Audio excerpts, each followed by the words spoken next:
Hi friends, welcome back to my channel. ನಾಗು ಚಲಿ vlogging Kannada ಚಾನಲ್ಗೆ ಸ್ವಾಗತ. ಎಲ್ಲರೂ ಹೇಗಿದ್ದೀರಾ ಫ್ರೆಂಡ್ಸ್? ನಾನು ಕೂಡ ತುಂಬಾ ಚೆನ್ನಾಗಿದ್ದೀನಿ ಅಂತ ಹೇಳ್ತಾ ಇವತ್ತಿನ ವ್ಲಾಗ್ನ ಸ್ಟಾರ್ಟ್ ಮಾಡೋಣ ಬನ್ನಿ ಫ್ರೆಂಡ್ಸ್. 10 ಡೇಸ್ ವೆಯ್ಟ್ ಲಾಸ್ ಚಾಲೆಂಜಲ್ಲಿ ಇವತ್ತಿಗೆ 2ನೇ ದಿನ. ನಾನು 2ನೇ ದಿನ ಏನೆಲ್ಲ ರೆಸಿಪಿಗಳನ್ನ ಯೂಸ್ ಮಾಡಿದ್ದೀನಿ ಅಂತೇಳಿ ನೋಡೋಣ ಬನ್ನಿ ಫ್ರೆಂಡ್ಸ್. ಖಾಲಿ ಹೊಟ್ಟೆಯಲ್ಲಿ ಕುಡಿಯೋದಕ್ಕೋಸ್ಕರ ನೈಟು 1 ಸ್ಪೂನ್ ಮೆಂತ್ಯ ಕಾಳನ್ನ ನೀರಲ್ಲಿ ನೆನೆ ಹಾಕಿದ್ದೆ ಫ್ರೆಂಡ್ಸ್. ನಾನು ಖಾಲಿ ಹೊಟ್ಟೆಯಲ್ಲಿ ಮೆಂತ್ಯ ಕಾಳನ್ನ ಕುಡಿಯೋದ್ರಿಂದ BP ಶುಗರ್ ಲೆವೆಲ್ಲು ಕೂಡ ಕಡಿಮೆ ಆಗುತ್ತೆ, ಹಸಿವು ನಿಯಂತ್ರಣಗೊಳ್ಳುತ್ತೆ ಮತ್ತು ನಮಗೆ ತುಂಬ ತಂಪು ನಮ್ಮ ಬಾಡಿಗೆ. ಇದರಲ್ಲಿ ನಾರಿನಾಂಶ ಜಾಸ್ತಿ ಇದೆ ಫ್ರೆಂಡ್ಸ್. ಹೊಟ್ಟೆ ತುಂಬಿದಂಥ ಅನುಭವ ಆಗುತ್ತೆ. ವೆಯ್ಟ್ ಲಾಸ್ಗಂತೂ ನಿಜವಾಗ್ಲೂ ರಾಮಬಾಣನೇ ಅಂತಲೇ ಹೇಳ್ಬೋದು. ನಮ್ಮ ದೇಹದಲ್ಲಿರುವ ಕೆಟ್ಟ ಅಂಶಗಳನ್ನ ಹೊರಗಡೆ ಹಾಕುತ್ತೆ ಮತ್ತು ಕೆಟ್ಟ ಕೊಲೆಸ್ಟ್ರಾಲ್ ಕೂಡ ಕಡಿಮೆ ಆಗುತ್ತೆ. ಫ್ಯಾಟು ಬೇಗನೆ ಬರ್ನ್ ಆಗುತ್ತೆ ಫ್ರೆಂಡ್ಸ್ ಇದನ್ನು ಕುಡಿಯೋದ್ರಿಂದ. ನಾನು ಹಂಗೆ ಹಾಕ್ಕೊಂಡು ಕುಡಿದೆ, ಏನಾಗಲ್ಲ, ಸ್ವಲ್ಪ ಕಹಿ ಇರುತ್ತೆ ಅಷ್ಟೇ, ಬಟ್ ಆದ್ರೂ ಹಾಕ್ಕೊಂಡು ತಿನ್ಬಿಡ್ಬೋದು ಅದನ್ನು. ಈ ರೀತಿ ಮೆಂತ್ಯ ನೀರನ್ನು ಕುಡಿಯೋದ್ರಿಂದ ನಮ್ಮ ಬಾಡಿಲಿರುವ ಯಕೃತ್ ಮತ್ತು ಕಿಡ್ನಿ ಆರೋಗ್ಯಕ್ಕೆ ತುಂಬಾ ಒಳ್ಳೆಯದು. ಅಷ್ಟಲ್ಲದೆ ಕೂದಲಿಗೂ ಮತ್ತು ಚರ್ಮದ ಆರೋಗ್ಯಕ್ಕೆ ತುಂಬಾ ಒಳ್ಳೆಯದು ಫ್ರೆಂಡ್ಸ್. ಈಗ ನಾನು ತೋರಿಸ್ತಾ ಇರೋ ವೆಯ್ಟು ಡೇ ಒನ್ನಲ್ಲಿ ನನ್ನ ವೆಯ್ಟು 75 kg 400 ಗ್ರಾಮ್ ಇತ್ತು. ಈಗ ನಾನು ತೋರಿಸ್ತಾ ಇರೋ ವೆಯ್ಟು ಡೇ ಟೂನಲ್ಲಿ 75 kg 50 ಗ್ರಾಮ್ ಇದೆ. ಅಲ್ಲಿಗೆ 350 ಗ್ರಾಮ್ ಒಂದೇ ದಿನಕ್ಕೆ ನನ್ನ ವೆಯ್ಟು ಲಾಸ್ ಆಗಿದೆ ಫ್ರೆಂಡ್ಸ್. ನನ್ನ ವೆಯ್ಟ್ ಲಾಸ್ಗೆ ಕಾರಣ ಮಾರ್ನಿಂಗ್ ಡೆಟಾಕ್ಸ್ ಜ್ಯೂಸ್ಗಳು, ಮಧ್ಯಾಹ್ನ ಊಟ, ಈ ಥರದ್ದೆಲ್ಲ ನಾನು ವೆಯ್ಟ್ ಲಾಸ್ ರೆಸಿಪಿಗಳನ್ನ ಉಪಯೋಗಿಸೋದ್ರಿಂದ ನನ್ನ ವೆಯ್ಟ್ ಲಾಸ್ಗೆ ಕಾರಣ ಆಯಿತು. ಶುಂಠಿ ಮತ್ತು ಸೌತೆಕಾಯಿನ ಕಟ್ ಮಾಡಿ ಚೆನ್ನಾಗಿ ರುಬ್ಕೋಬೇಕು ಫ್ರೆಂಡ್ಸ್. ರುಬ್ಬಿದಂಥ ಮಿಶ್ರಣಕ್ಕೆ ಸ್ವಲ್ಪ ನೀರು ಆ್ಯಡ್ ಮಾಡಿ ಚೆನ್ನಾಗಿ ಸೋಸ್ಕೋಬೇಕು. ಸೋಸಿದಂಥ ಮಿಶ್ರಣಕ್ಕೆ ನಿಂಬೆಹಣ್ಣ ಆ್ಯಡ್ ಮಾಡಿದ್ರೆ ಆಯಿತು. ಇವತ್ತಿನ ಡೆಟಾಕ್ಸ್ ಜ್ಯೂಸು ರೆಡಿ ಆಗುತ್ತೆ ಫ್ರೆಂಡ್ಸ್. ಮಂತ್ಲಿ ಪೀರಿಯಡ್ ಆದಾಗ ನಮ್ಮ ವೆಯ್ಟು ಜಾಸ್ತಿ ತೋರಿಸುತ್ತೆ. ಏನಕ್ಕೆ ಜಾಸ್ತಿ ಆಗುತ್ತೆ ಅಂತ ಅಂದರೆ ನಮ್ಮ ಬಾಡಿಲಿ ಹಾರ್ಮೋನ್ಗಳು ಏರುಪೇರಾಗೋದ್ರಿಂದ ಜಾಸ್ತಿ ಆಗುತ್ತೆ. ಆ ಟೈಮಲ್ಲಿ ನಮ್ಮ ಬಾಡಿಲಿ ಪ್ರೊಜೆಸ್ಟರಾನ್ ಎಂಬ ಹಾರ್ಮೋನ್ ಹೆಚ್ಚಳದಿಂದಾಗಿ ಸೋಡಿಯಂ ಮತ್ತು ನೀರನ್ನು ಹಾಗೆ ಉಳಿಸ್ಕೊಳ್ಳುತ್ತೆ. ಅದರಿಂದಾಗಿ ವೆಯ್ಟು ಜಾಸ್ತಿ ತೋರಿಸುತ್ತೆ ಫ್ರೆಂಡ್ಸ್. ಅದು ಆ ಟೈಮಲ್ಲಿ ಕೊಬ್ಬು ಜಾಸ್ತಿ ಆಗಲ್ಲ, ನಮಗೆ ವೆಯ್ಟ್ ಮಾತ್ರನೇ ತೋರಿಸೋದು. ಒಂದು 4-5 ದಿನ ಆದಮೇಲೆ ತಾನಾಗ್ತಾನೆ ಕಮ್ಮಿ ಆಗುತ್ತೆ. ನೀವು ಅಬ್ಸರ್ವ್ ಮಾಡಿರ್ಬೋದು, ನಾವು ಮಾಮೂಲಿ ಟೈಮಲ್ಲಿ ಯಾವುದೇ ರೀತಿ ಜಂಕ್ ಫುಡ್ಡು, ಆಯಿಲ್ ಫುಡ್ಡು ಏನೂ ತಿಂತಾ ಇರಲ್ಲ, ಬಟ್ ಆ ಟೈಮಲ್ಲಿ ತಿನ್ನಬೇಕು ಅಂತ ಅನಿಸುತ್ತೆ. ಉಪ್ಪು ಖಾರ ಹುಳಿ ಜಾಸ್ತಿ ತಿನ್ನಬೇಕು ಅಂತ ಅನಿಸುತ್ತೆ. ನಾವು ಆ ಟೈಮಲ್ಲಿ ಯಾವುದೇ ರೀತಿಯ ವ್ಯಾಯಾಮ, ದೈಹಿಕ ಚಟುವಟಿಕೆ ಏನೂ ಮಾಡೋದಿಲ್ಲ. ಅದರಿಂದಾಗಿ ನಮಗೆ ವೆಯ್ಟ್ ಅನ್ನೋದು ಜಾಸ್ತಿ ತೋರಿಸುತ್ತೆ ಅಷ್ಟೇ ಫ್ರೆಂಡ್ಸ್. ಇದಕ್ಕೆಲ್ಲ ತಲೆ ಕೆಡಿಸ್ಕೊಳ್ಳೋ ಅವಶ್ಯಕತೆ ಇಲ್ಲ. ನಾವು ಕೆಲವೊಂದು ಸಲ ಜಾಸ್ತಿನೂ ತೋರಿಸುತ್ತೆ, ಕೆಲವೊಂದು ಸಲ ವೆಯ್ಟು ಲಾಸು ಆಗ್ತೀವಿ. ಇದಕ್ಕೆಲ್ಲ ತಲೆ ಕೆಡಿಸ್ಕೋಬೇಡ್ರಿ. ಪೀರಿಯಡ್ಸ್ ಆಗಿ ಒಂದು 4-5 ದಿನಕ್ಕೆ ನಮ್ಮ ಬಾಡಿ ನಾರ್ಮಲ್ ಸ್ಟೇಜ್ಗೆ ಬಂದುಬಿಡುತ್ತೆ. ಆ ಟೈಮಲ್ಲಿ ನಮ್ಮ ಬಾಡಿಲಿ ಬ್ಲೀಡಿಂಗ್ ಜಾಸ್ತಿ ಹೋಗೋದ್ರಿಂದ ನಮ್ಮ ಬಾಡಿಗೆ ತುಂಬಾ ರೆಸ್ಟ್ ಬೇಕಾಗುತ್ತೆ. ಯಾವುದೇ ರೀತಿಯ ದೈಹಿಕ ಚಟುವಟಿಕೆ, ವ್ಯಾಯಾಮ ಆ ಥರದ್ದೆಲ್ಲ ಏನೂ ಮಾಡೋಕ್ಕೆ ಹೋಗಬೇಡ್ರಿ. ನಿಮಗೆ ಸುಸ್ತೇನಾದರೂ ಆಗಲಿಲ್ಲ ಅಂದರೆ ನಿಧಾನವಾಗಿ ವಾಕ್ ಮಾಡಿ ಅಷ್ಟೇ. ಇಲ್ಲ ಸುಸ್ತಾಯಿತು ಅನ್ನೋದಾದರೆ ವಾಕು ಸಮೇತ ಮಾಡೋಕ್ಕೆ ಹೋಗಬೇಡಿ. ಈ ವಿಷಯ ನಾನು ಏನು ಕೇಳ್ತೀನಿ ಅಂತ ಅಂದರೆ, ನಿನ್ನೆ ಒಬ್ಬರು ನನಗೆ ಕಮೆಂಟ್ ಮಾಡಿದರು ಇದ್ರ ಬಗ್ಗೆ. ಅದಕ್ಕೋಸ್ಕರ ನಾನು ಈ ವಿಷಯನ ಈ ವಿಡಿಯೋದಲ್ಲಿ ಹೇಳ್ತಾ ಇದ್ದೀನಿ ಅಷ್ಟೇ. ಇಲ್ಲ ಅಂತಂದರೆ ನನ್ನ ಪೀರಿಯಡ್ಡು ಬಂದಾಗ ನಾನು ಆ ವಿಷಯನ ಹೇಳ್ತಾ ಇದ್ದೆ ಫ್ರೆಂಡ್ಸ್. ಯಾರಾದರೂ ಈ ವರ್ಷದಲ್ಲೇ ಅಂದರೆ 2026ರಲ್ಲೇ ಸಣ್ಣ ಆಗಬೇಕು ಅಂದ್ಕೊಂಡಿರೋರು ಯಾರಾದರೂ ಇದ್ದರೆ ಬೇಗನೆ ವೆಯ್ಟ್ ಲಾಸ್ ಜರ್ನಿನ ಸ್ಟಾರ್ಟ್ ಮಾಡ್ಕೊಬಿಡ್ರಿ. ಏಕೆಂದರೆ ಆಲ್ರೆಡಿ ವರಮಹಾಲಕ್ಷ್ಮಿ ಹಬ್ಬ ಬಂದ್ಬಿಡ್ತು, ನೆಕ್ಸ್ಟು ಗೌರಿ ಹಬ್ಬ ಬರುತ್ತೆ, ಆಮೇಲೆ ದಸರಾ, ಆಮೇಲೆ ಅದೇ ರೀತಿ ದೀಪಾವಳಿ, ಅದೇ ರೀತಿ ನೆಕ್ಸ್ಟ್ ವರ್ಷ ಎಂಡು ಮುಗ್ದೇ ಹೋಗುತ್ತೆ. ನಮ್ಮಮ್ಮ ಇವತ್ತು ನಾನು ಎದ್ದೇಳೋಕ್ಕೂ ಮುಂಚೆ ನುಗ್ಗೆ ಸೊಪ್ಪು, ನುಗ್ಗೆ ಹೂವು ಮತ್ತು ಅರಿವೆ ಸೊಪ್ಪನ್ನ ತಂದಿಟ್ಬಿಟ್ಟಿದ್ರು. ಅದಕ್ಕೆ ಹೇಳೋದು ಹೆಣ್ಮಕ್ಳಿಗೆ ತಂದೆ ತಾಯಿ ಇರಬೇಕು ಅಂತೇಳಿ, ಅದರಲ್ಲೂ ತಾಯಿ ಇರಬೇಕು ಅಂತೇಳಿ. ಇವತ್ತೇ ಅಂತ ಅಲ್ಲ, ಪ್ರತಿನಿತ್ಯನೂ ಅಷ್ಟೇ ನನ್ನ ಅವರೇ ಬಂದು ಬೇಗ ಎಬ್ಬಿಸೋದು. ಪ್ರತಿನಿತ್ಯನೂ ಹಾಲು ತಗೊಂಬರ್ತಾರೆ ಮನೆಗೆ. ಹಾಲು ಜೊತೆಗೆ ಏನಾದರೂ ಬೆಳೆದಿರುವಂತಹ ತರಕಾರಿ, ಹಣ್ಣುಗಳು, ಕಾಯಿಗಳನ್ನ ಅವರು ಪ್ರತಿನಿತ್ಯನೂ ತರ್ತಾ ಇರ್ತಾರೆ. ನುಗ್ಗೆ ಹೂವು ಅಂತೂ ನೋಡೋದಕ್ಕೆ ಸಖತ್ತಾಗಿದೆ ಅಲ್ವಾ? ನುಗ್ಗೆ ಹೂವು ನೋಡೋದಕ್ಕೆ ಚೆನ್ನಾಗಿ ಕಾಣಿಸೋದಷ್ಟೇ ಅಲ್ಲ, ನಮ್ಮ ಬಾಡಿಗೆ ತುಂಬಾ ಪ್ರಯೋಜನಕಾರಿ ಅದು. ನಮ್ಮ ಬಾಡೀಲಿ ಸಯಾಟಿಕ ಅಂತ ಏನಾದರೂ ಇದ್ದರೆ, ಅಂದರೆ ಒಂದು ಸೈಡು ಸೊಂಟ ನೋವು ಇರುತ್ತೆ ನೋಡಿ, ಸೊಂಟ ನೋವು, ಸೊಂಟದಿಂದ ಕಾಲಿನವರೆಗೂ ನೋವಿರುತ್ತೆ. ನನಗೆ ಕೂಡ ಮುಂಚೆ ಇತ್ತು. ನಾನು ಡಯಟು ಸ್ಟಾರ್ಟ್ ಮಾಡಬೇಕಾದ್ರೆ ಬಗ್ಗಿದ್ರೆ ಎದೊಳಿದ್ರೆ ಕೂತ್ಕೊಳ್ಳೋವಾಗ ಒಂದು ಸೈಡ್ ತುಂಬಾ ನೋವಾಗೋದು. ನಾನು ನುಗ್ಗೆ ಸೊಪ್ಪಿನ ರಸ ಕುಡಿಯೋದ್ರಿಂದ ನನಗೆ ಕಡಿಮೆ ಆಗಿದೆ ಅನ್ನೋದಕ್ಕಿಂತ ನನಗೆ ಇಲ್ಲವೇ ಇಲ್ಲ. ಇವತ್ತು ಮಧ್ಯಾಹ್ನದ ಊಟಕ್ಕೆ ನುಗ್ಗೆ ಸೊಪ್ಪು ಮತ್ತು ನುಗ್ಗೆ ಹೂವಿಂದ ಪಲ್ಯ ಮಾಡೋಣ ಅಂಥೇಳಿ ಚೆನ್ನಾಗಿ ಬಿಡಿಸ್ಕೊಂಡೆ ಅದನ್ನು. ಮತ್ತು ಅರಿವೆ ಸೊಪ್ಪಿತ್ತಲ್ವ, ಎರಡೂ ಒಂದೇ ದಿನ ಮಾಡೋದು ಬೇಡ ಅಂತ ಹೇಳಿ ಅರಿವೆ ಸೊಪ್ಪನ್ನ ಚೆನ್ನಾಗಿ ಸೋಸ್ಕೊಂಡು ಎಲ್ಲ ಕ್ಲೀನ್ ಮಾಡಿಕೊಂಡು ಕವರ್ಗೆ ಹಾಕಿ ಫ್ರಿಜ್ಜಲ್ಲಿ ಎತ್ತಿಟ್ಕೊಂಡೆ, ಇನ್ನೊಂದು ದಿನ ಮಾಡೋಣ ಅಂಥೇಳಿ. ಇದನ್ನು ನಾವೇ ಬೆಳೆದಿರೋ ಸೊಪ್ಪು, ಕೆಮಿಕಲ್ ಫ್ರೀ, ಯಾವುದೇ ರೀತಿಯ ಕೆಮಿಕಲ್ ರಾಸಾಯನಿಕ ಗೊಬ್ಬರಗಳನ್ನ ಹಾಕಿ ಬೆಳೆದಿಲ್ಲ. ಮನೆಯಲ್ಲಿ ಹಸುಗಳವೆ, ಆ ಗೊಬ್ಬರಗಳನ್ನ ಹಾಕಿ ಬೆಳೆದಿರೋ ಅಂಥ ಸೊಪ್ಪಿದು. ನುಗ್ಗೆ ಸೊಪ್ಪು ಮತ್ತು ನುಗ್ಗೆ ಹೂವಿನ ಪಲ್ಯದ ಜೊತೆಗೆ ಚಪಾತಿ ಮಾಡೋದಕ್ಕೆ ಚಪಾತಿ ಹಿಟ್ಟಿಗೆ ಸ್ವಲ್ಪ ಕಡಲೆ ಹಿಟ್ಟನ್ನು ಹಾಕ್ಕೊಂಡು ಚೆನ್ನಾಗಿ ಮಿದ್ದಿ ಎತ್ತಿಟ್ಬಿಡ್ತೀನಿ ಒಂದು ಸ್ವಲ್ಪ ಹೊತ್ತು. ಕಡಲೆ ಹಿಟ್ಟಿನ ಚಪಾತಿ ಹಿಟ್ಟಿನ ಜೊತೆ ಬಳಸೋದ್ರಿಂದ ಗಟ್ಟಿಗೆ ಬರುತ್ತೇನೋ ಚಪಾತಿ ಅಂದ್ಕೊಳಂಗೇನಿಲ್ಲ, ಸ್ಮೂತಾಗೆ ಬರುತ್ತೆ ಚಪಾತಿ. ಪಲ್ಯ ಮಾಡೋದಕ್ಕೆ ನುಗ್ಗೆ ಸೊಪ್ಪು ಮತ್ತು ನುಗ್ಗೆ ಹೂವನ್ನು ಬೇಯೋಕ್ಕಿಟ್ಟಿದ್ದೀನಿ. ಈ ಕಡೆ ಸ್ವಲ್ಪ ಚಪಾತಿ ಹಿಟ್ಟನ್ನು ಕಲಸಿ ನೆನ್ಕೊಳ್ಳೋಕೆ ಇಟ್ಬಿಡ್ತೀನಿ.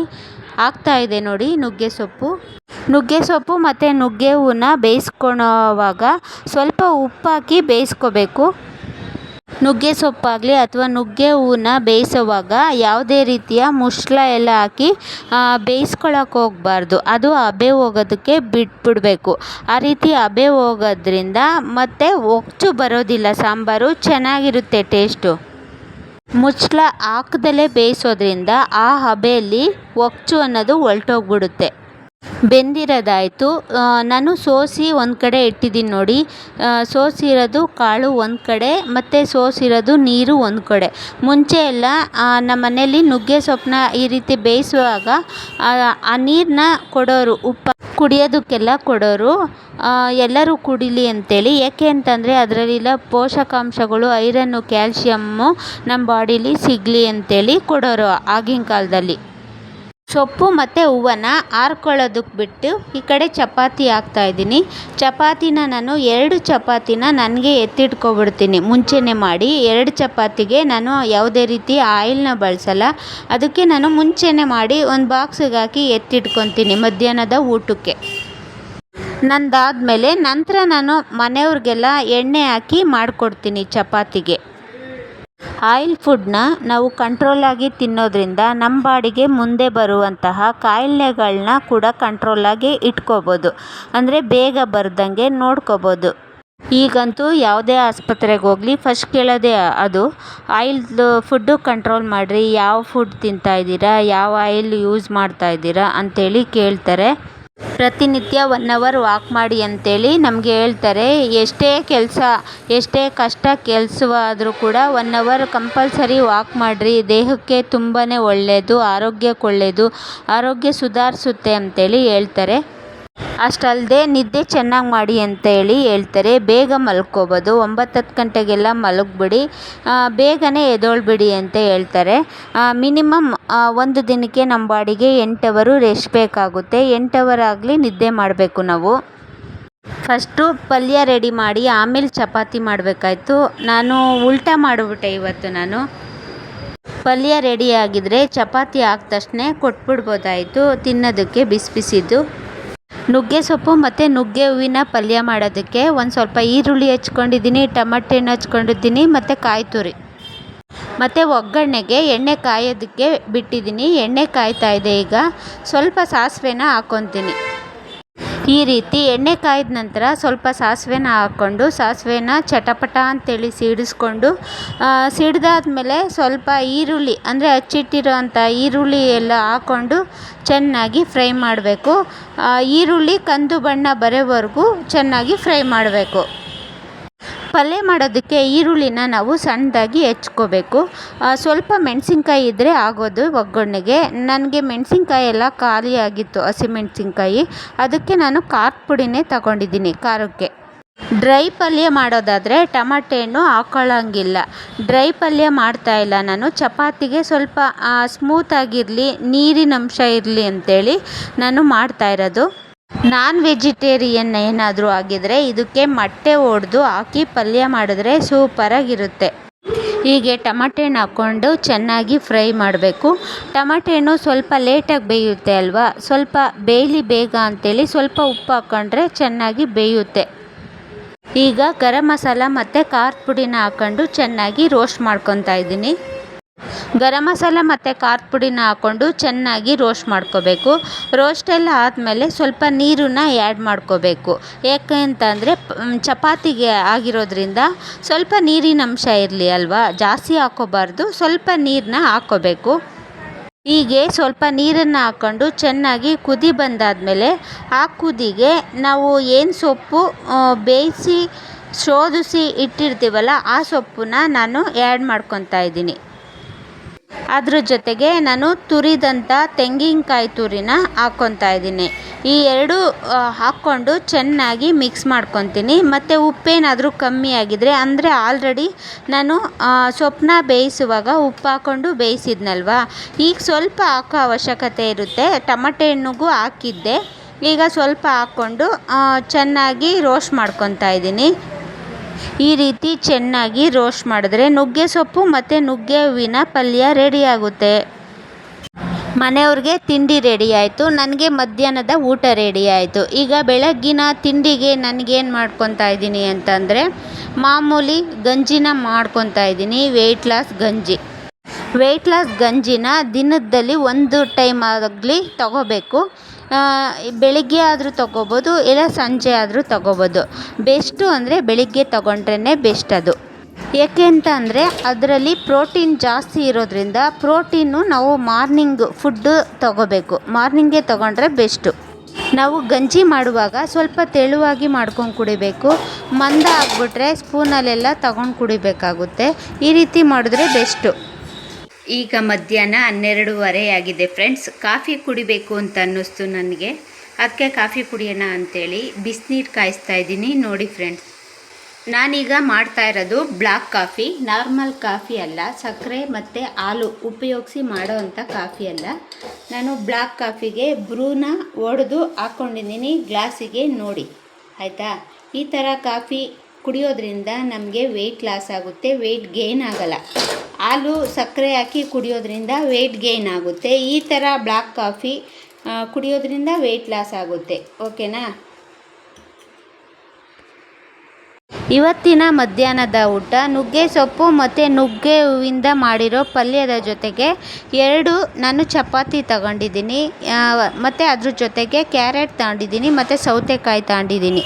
ಇಷ್ಟು ತಗೊಂಡು ನನ್ನ ಮಧ್ಯಾಹ್ನ ಊಟನ ಕಂಪ್ಲೀಟ್ ಮಾಡ್ತಾಯಿದ್ದೀನಿ. ನಾವು ಯಾವಾಗಲೂ ಊಟನ ಈ ರೀತಿಯೇ ತಿನ್ನಬೇಕು. ಕಾರ್ಬ್ಸು, ಪ್ರೋಟೀನ್ಸು, ವಿಟಮಿನ್ಸು ಎಲ್ಲನೂ ನಮಗೆ ಬಾಡಿಗೆ ಸೇರೋ ರೀತಿ ಊಟನ ತಿನ್ನಬೇಕು. ಓಕೆನಾ. ಈ ರೀತಿ ತಿಂದ್ರೇ ಬೇಗ ವೆಯ್ಟ್ ಲಾಸ್ ಆಗೋದು. ಮಧ್ಯಾಹ್ನ ನನಗೆ ಊಟ ಜಾಸ್ತಿ ಆಗಿಬಿಡ್ತು, ಅದಕ್ಕೆ ಊಟ ಏನು ತಿನ್ನೋದು ಬೇಡ ಅಂಥೇಳಿ ಸ್ವಲ್ಪ ಲೈಟಾಗಿ ತಗೊಳ್ಳೋಣ ಅಂಥೇಳಿ ಕಾಳು ಹಪ್ಪಳ ತಗೊಂಡಿದ್ದೀನಿ ಮತ್ತು ಕಡಲೆಕಾಳನ್ನ ಹುರ್ಕೊಂಡಿದ್ದೀನಿ ನಾನು, ಮತ್ತು ಒಂದು ಸೌತೆಕಾಯಿ ಪೀಸ್ನ ತಗೊಂಡಿದ್ದೀನಿ. ಇಷ್ಟನ್ನ ತಿಂತ ನನ್ನ ಇವತ್ತಿನ ಸಂಜೆಯ ಊಟನ ಕಂಪ್ಲೀಟ್ ಮಾಡ್ತಾಯಿದ್ದೀನಿ. ಓಕೆ ಸ್ನೇಹಿತರೆ, ನೆಕ್ಸ್ಟ್ ವಿಡಿಯೋದಲ್ಲಿ ಸಿಗೋಣ ನಾವು. ಓಕೆ, ಬಾಯ್.